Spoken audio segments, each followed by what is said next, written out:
very fortunate that someone like Vijay lives in Pune. Vijay was the former ambassador of India to Germany, the ambassador of India to China during the standoff that we had at Doklam, which was a difficult posting, I'd say. And then, of course, was Indian Foreign Secretary, the topmost man in the Foreign Service in India during the Corona lockdowns and after. Vijay also has written 2 books, Tiananmen Square, The Making of a Protest, and The Long Game, How the Chinese Negotiate with India. I know there's a lot of legacy battery companies that are negotiating with China, and I'd recommend you to read that book to understand how we should be negotiating with China.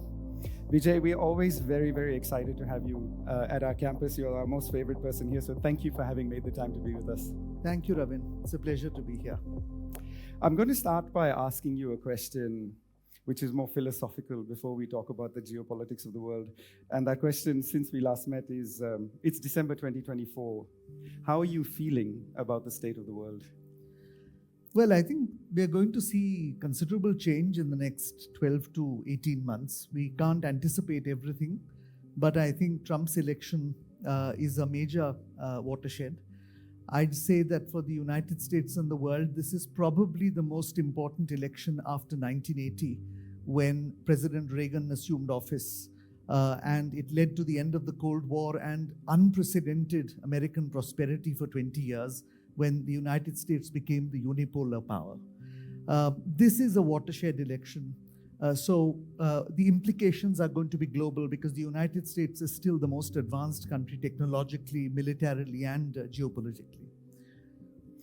So I think the fact that Trump came back left many people with trepidation about what will happen, and then there was a part of the world that's filled with morbid excitement about what can happen, and then there's a part of the world that believes every 100 years, whether you look at 1789 with the American-French Revolution, 1857 with what happened in India and Lincoln, and 1911 and 1940, every 100 years we seem to have a cycle where the world pendulum swings, and it seems like we are in that moment again now in 2025 where the pendulum is swung. I'm interested from the perspective of India.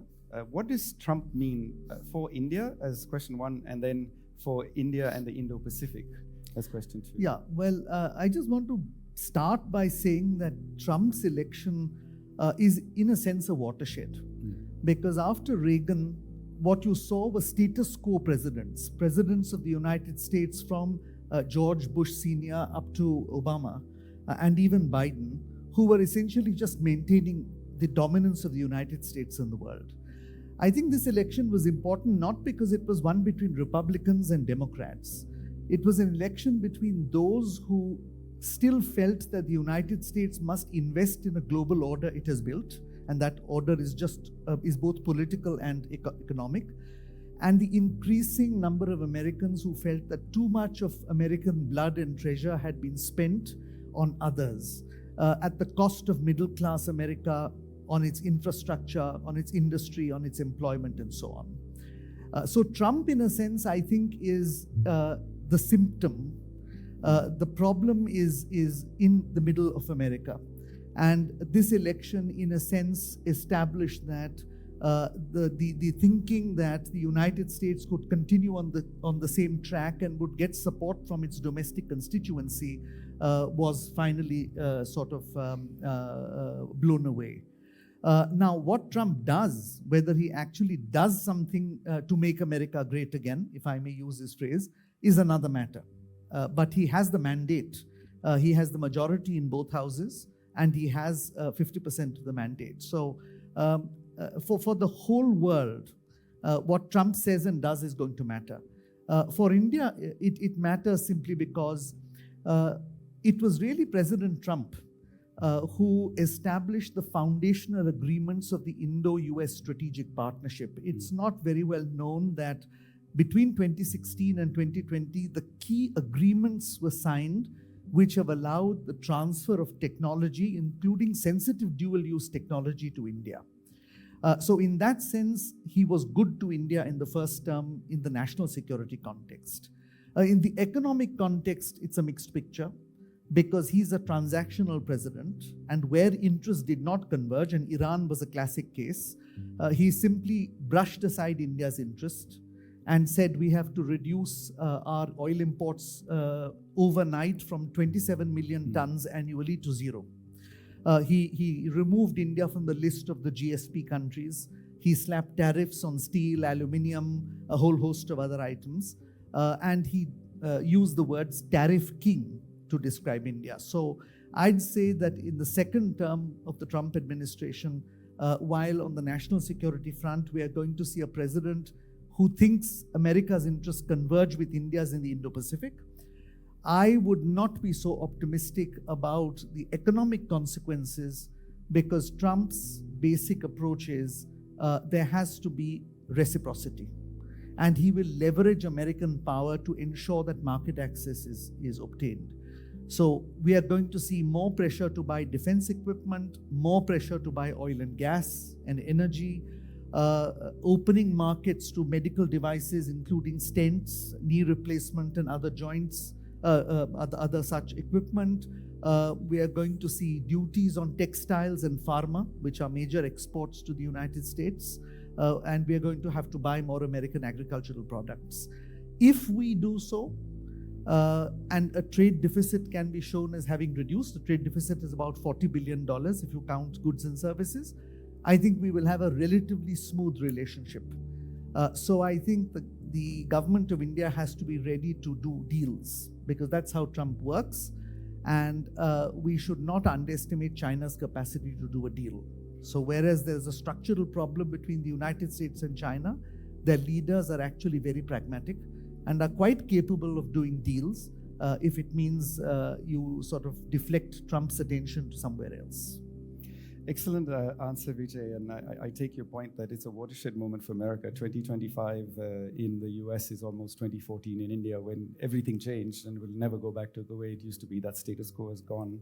Staying with America for a brief moment before we go to China. India, after a long time, had the courage to embrace America. And it has only been boldly in the last 10 years. We were very tentative before that, and a pure Soviet ally well before. And the 1971 war has a lot of roots in that, in the protection that the Soviet Union gave us. But we took steps to embrace America over the last 10 years. We're emboldened with our conversations with China as a result. But America can prove to be a fickle ally in moments like this. Do you think it leaves India somewhere in the lurch in its own position with China if we are facing a transactional government on the other side in America? I'd say we have a very clear-eyed government which recognizes that there are no friends and there are no permanent adversaries. We are on our own, and we are just too big a country to align or ally with anybody else. So I think there's a healthy understanding that you can't put all your eggs in one basket. But there are convergences of interest between India and the United States, and that is not just on the People's Republic of China. It is on the fact that the global economic center is moving from the North Atlantic to the Indo-Pacific after 500 years. If you look at the map of the Indian Ocean, we are the dominant country by far. Our geographical landmass allows us to interdict any movement between the Suez Canal and the Malacca Strait with no problem. No other major power can stop us if we wish to interdict any shipping on that line. Our economic future is linked to ASEAN at one end and the Gulf at the other. And we are the only country with an ocean named after it. So I think in that light, we have a strong convergence of interests with the United States. The problem is in values. The United States somehow seems to think that India didn't have any values before 1750, before the Europeans came.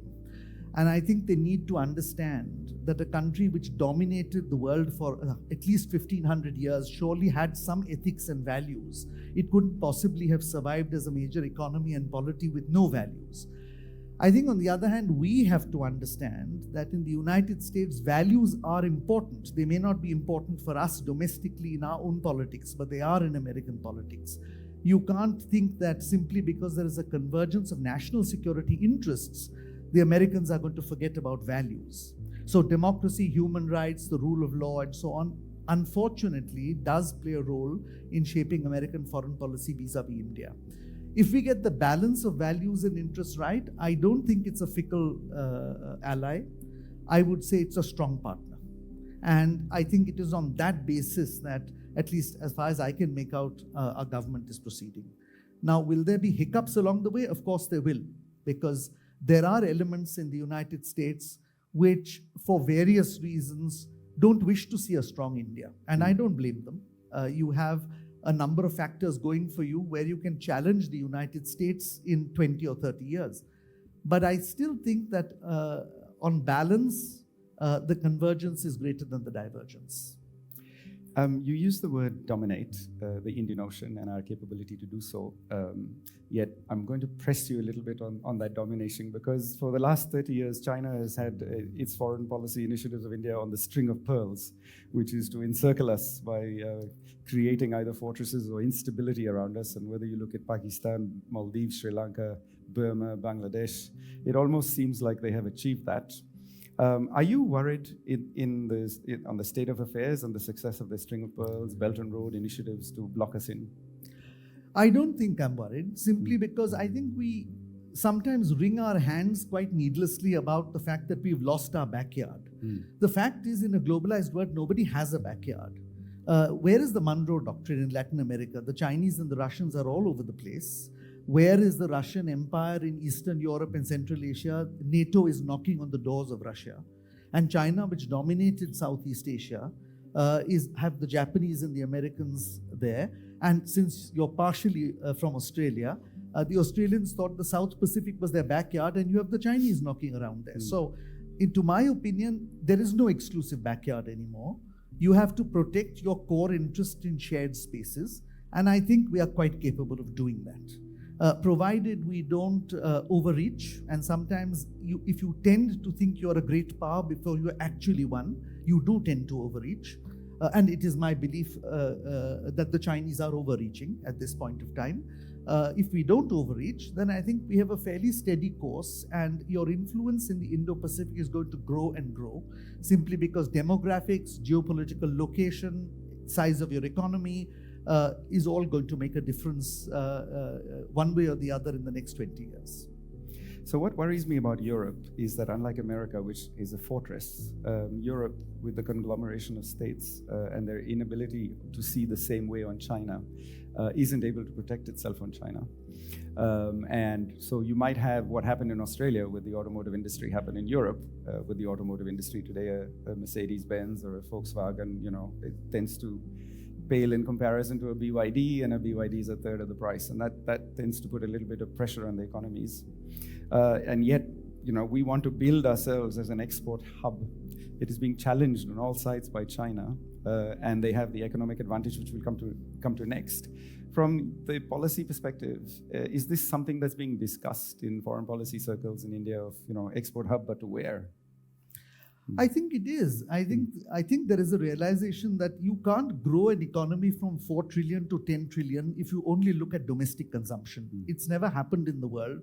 The United States really grew to become 50% of the world's economy after the Second World War, essentially by exporting to Europe and the rest of the world.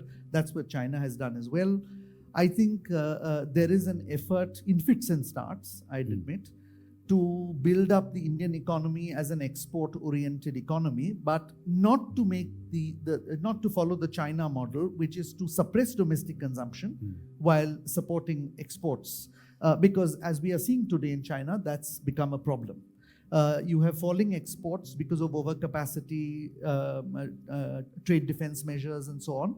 But the domestic consumption is not taking place, or not taking place fast enough. The real challenge, to my mind, is the focus on technology. At the end of the day, in the 21st century, we are only going to be a major power if we build our own technology. And sometimes I think this whole debate about whether Huawei is good or bad is a false debate. Because frankly, the technology of any other country is as capable of snooping on you as Huawei is. It's another matter that the Chinese may have worse intentions than others, but the capacity is there. And the only way you can ensure security is to build your own technology. I'm just giving an example. If we don't do that, if we don't innovate and build technology, and more importantly, commercialize technology, then what we are going to do is simply be a market. So the only difference between the 19th century and the 21st century is that instead of buying textiles from Manchester and Leeds, we are going to buy phones and some other electronic equipment from Beijing and Washington, that's all. So it really has to be R&D, technology for the next 20 years. And then we have a chance of really being a major player. So it's the same point that you made the last time we met. That, China had done this since the 80s. You can't look at China from 2002. You have to look at what they did from the 1980s in developing tech to why they are here today. We've got people in the audience today who are looking, they're big legacy companies that are looking to China to be able to get technology to make lithium-ion batteries, cell manufacturing in India. And what's changed between 2019 and today? Starting, we had 𝗏𝗏, we had the second crisis then, and then we had the policy initiatives to ban TikTok and all sorts of other things, make it difficult for Chinese companies to come here, very difficult to get visas. Two things have happened now. On the Indian side, the Modi government is getting a lot of pressure to change that, give the Chinese visas, allow the JVs, allow Chinese technologies to come. So in some ways, the policy initiative they took on foreign policy is now being pressured by industry. And on the other side, you have this very dissonant Chinese policy that's come about in the last 1 year, which is to say, Chinese government telling Chinese companies, you cannot give technology to these companies in India. And so there's a bit of a bind going on here. How do you see that? How do you see the pressure on the government? How will it change the policies? And why do you think the Chinese are doing this on the other side? Is it just a lever to get us to relent somewhere else before they allow technology to come? Yeah, okay. Well, with an $85 billion trade deficit, that's a political problem for us. But the Chinese have just refused to address it politically, and they keep saying, but you don't manufacture adequately enough to sell in the Chinese market. That's partly true, but it's not the full truth, because if you're exporting IT-enabled services to the developed world, or pharmaceuticals to the developed world, or textiles to the developed world, by which I mean the West, then I don't see how it is not competitive enough to be exported to China. And we know for a fact, when I was ambassador to China, this was always a problem. There are non-tariff barriers. There is dumping of products. There are phytosanitary requirements which are illogical, which, for example, prevent the export of, say, bovine meat or seafood to China. So there are a number of barriers which they have put in place which don't allow us to export. Now, I think after the incidents in 2020, there is a very clear-eyed view in Delhi, at least to my understanding, that we have a trump card, and that's our market. If China wants to supplant the United States as the globe's #1 country, you cannot ignore the world's third largest markets. It's as simple as that, because it's all economics at the end. Whoever has the bigger economy will win the biggest prize. And therefore, they are very keen on entering the market. But they want to enter the market to sell, not to make. Because there's a very clear directive, and this doesn't go to 2019, it's been there forever. Don't transfer technology to India, because India is a potential second People's Republic of China. It is a very clear approach. It's been there for 15 years. We've chosen not to see it, or some have seen it and some have not, but I think now most have. So I think two things have to be done. One, we leverage our market to get critical technologies, or else deny the Chinese access to the market. And secondly, we have to invest on our own in some technologies. It strikes me as amazing that a country of our size and capacity doesn't have a single semiconductor fab. And it's about time that we did it. We are doing it, but we are already 20 years too late. So there are some things we have to do, whether we like it or not, the way China did, because the United States wouldn't share technology with it. There are other cases where we leverage our market and our market share to ask China to transfer that technology in the same way that they did with the Americans in the early 2000s. And I think if we get that balance right, we should be okay. What we shouldn't do is a blanket ban. First of all, you can't decouple. China is 25% of the global supply chain. Secondly, you have to distinguish between signaling equipment for the railways, where you arguably don't want the Chinese because they may disrupt your railway movements, and buying railway track, because that is not a sensitive national security issue. So we have to be able to distinguish between them. But a lot of the political debate that goes on is so uninformed. They actually think we can decouple without some of our key export performers collapsing. The pharma industry will collapse if you decouple. Your electronics industry will collapse if you decouple. And these are our major exports to the United States today and to the rest of the world. So I think we have to be realistic.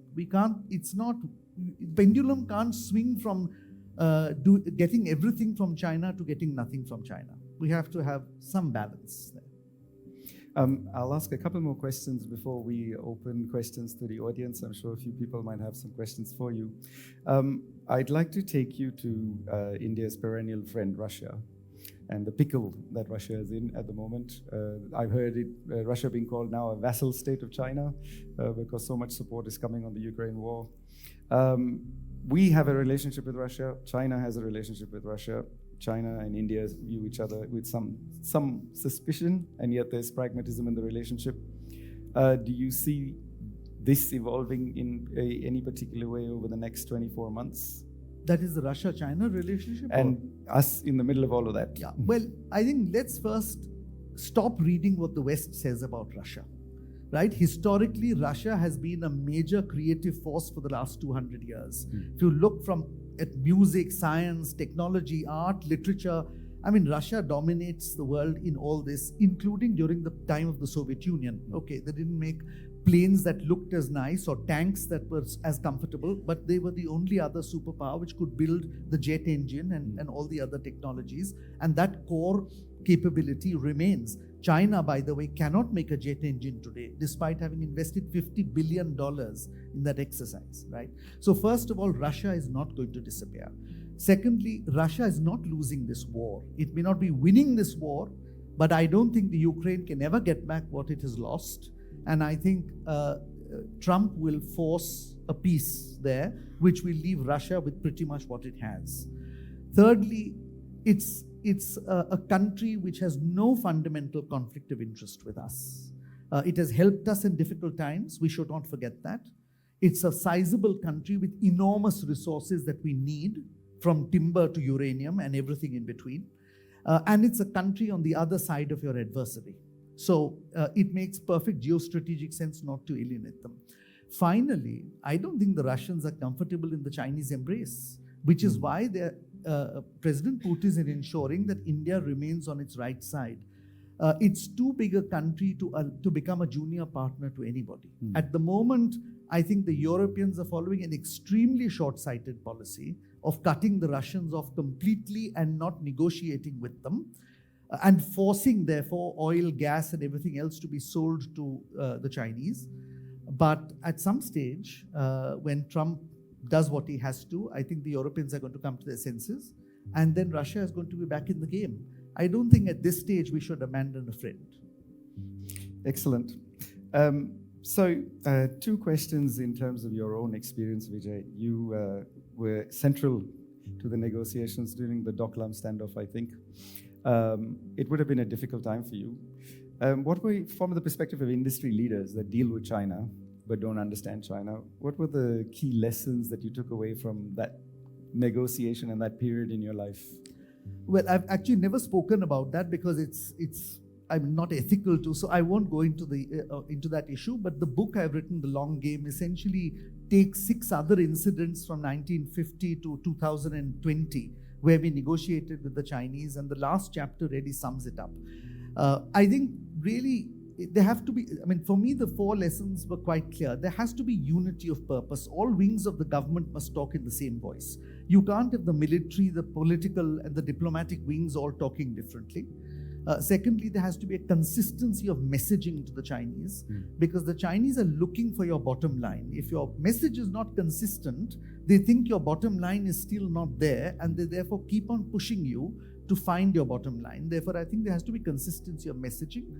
You have to play the long game, because they will push you against time pressure, and you should not fall to that. Provided you are willing to negotiate for months and even years, as we did during the Galwan crisis, you eventually get to the point where for them, the cost-benefit analysis makes no more sense to continue not to do business or not to work with you or not to meet your concern. So I think that's there.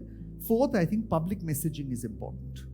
if you are not able to message the public opinion about your concerns, and those can be national, business, or some other concerns, then China uses that opportunity to sow confusion domestically. But if you are consistent in your messaging and you get the country rallies behind you, then they falter, as they did during this. They tried hard. I could give you a number of instances where disinformation was deliberately created to try and create divisions in the Indian domestic scene. But because the government's message was very simple, they failed to do so. So I think really these are tough negotiators, but I think there are certain points which if you focus on, I don't think it's difficult to negotiate with the Chinese. So I'm going to tease that question out a little bit because I've never heard such a great answer. From the perspective, again, of the business leaders here, Indian senior business leaders, what advice would you give them to navigate the complexities of any generic negotiation with the Chinese? I loved your high level, which is get your bottom line, get your messaging straight. But when you're sitting across them on the table, it's opaque because you've got the poker face, the language issues. Even if they speak English, they're actually communicating in Chinese, translated. You have loss in translation. Contracts are constantly renegotiated. It's incredibly difficult. I used to think India is the most difficult place to do business, but China is definitely the most difficult to negotiate and keep a contract. I don't know about that, Ravin. I've served as ambassador to Germany. Every German company told me it's more difficult to negotiate with India than China. So I just leave it there for all of you. No, I think a few things you have to prepare well. The Chinese come to a negotiation, business or governmental, very well prepared. You can't play it by the ear. You can't say, I'll go in there and see what to say. You have to study the history of the company you're dealing with, find out how they've done business with others, find out what their core strengths and weaknesses are, SWOT analysis, and then go for negotiation. Secondly, the negotiator opposite you does not have flexibility to take a decision. We do. We empower our managers and negotiators to, at least with some degree of flexibility, we give them boundaries within which they can explore. The Chinese negotiator does not have that unless the CEO of the company is negotiating, and the CEO rarely does, right? They're given a brief. The negotiator will not move from that brief. Your attempt to try and draw her or him out is not going to succeed because he cannot go beyond that brief or she cannot go beyond that brief. And if you think an informal conversation outside the room is going to get her or him to say something, what is actually happening is he or she is getting your bottom line out of you because in an informal conversation, you actually let your guard down. So I think you have to understand the Chinese negotiator has a very, very narrow space within which he or she negotiates, and nothing that you say, logic, reason, friendship, a nice dinner, a holiday somewhere is going to get her or him to change. Thirdly, the decision making in China is very complex. It's not linear like in India, whether it's in government or in business. So very often it takes time for decisions to come. We get frustrated because in one or two rounds of discussion, the response doesn't come. And then what we do is make the mistake of saying, oh, obviously my strategy isn't working, let me try something else. And that's exactly what they're looking for, because when you shift strategy, it means your bottom line is different, right? So I think you just have to wait it out for a few rounds, and at the end of a few rounds, if you feel there's no change in the Chinese position, you might think of changing strategy or tactics, but you mustn't get frustrated because after one or two rounds, you don't get a response. That's not, the decision making is slow, it's very labored, it goes all the way to the top, and so on. And lastly, we must be very, very clear that there is no such thing as an oral agreement with the Chinese.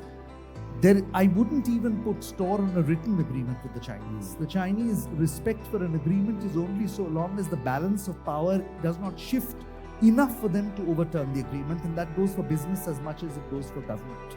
But at least if you have to do an agreement with the Chinese, you have to get it in writing. You have to dot all the I's, cross all the T's, read the Chinese language, because language, is open to interpretation. Get a good lawyer, get good advisors, go through the text meticulously, remove ambiguity as far as possible, and then hope for the best. Excellent. Vijay Gokhale, thank you very much for having made the time to be with us today. I'm sure everybody had a riveting time listening to you. Ladies and gentlemen, please give a big hand to Mr. Gokhale. Thank you.